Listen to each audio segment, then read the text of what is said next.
project, my partner and I were put into the death category. So from there on, we picked death marches, which was really interesting because both of us didn't really know anything about it.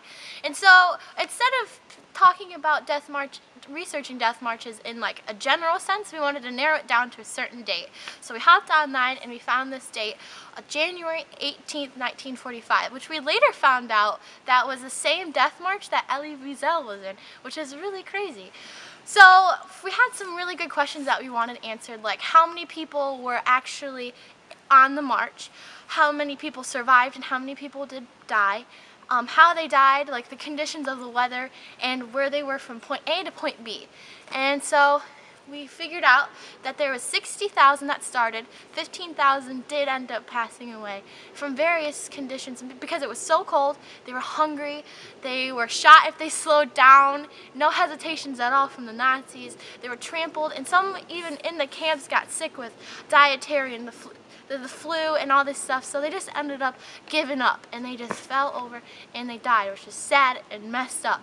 So then we figured out that they were at Auschwitz-Birkenau and they were marched to Gleiwitz, and then on there they were shipped off into cattle cars and sent away to like various different death camps, and most of them also did pass away on the cattle cars themselves, which is also really sad and messed up.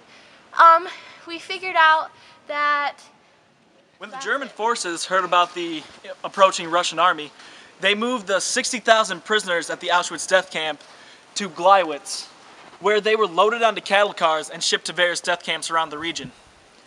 On January 18th, 1945, the death march in which Elie Wiesel was in, him and thousands of other Jewish prisoners were forced to march in the dead of winter through densely forested areas. These prisoners most times did not have shoes or adequate clothing to protect them from this weather. They were also very malnourished and dehydrated, and also very badly treated by the German soldiers. For our 3D project, we decided to do a 3D model of a death march. We did this using cotton balls as snow, and then we used glitter to make the snow glisten to make it look realistic. And then to make the people, we had to use clay.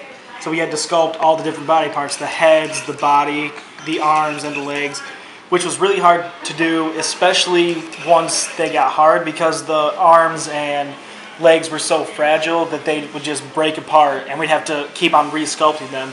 We ended up with about 35 little clay people, and by the end we only have 30 left because they just fell apart and we weren't able to use them.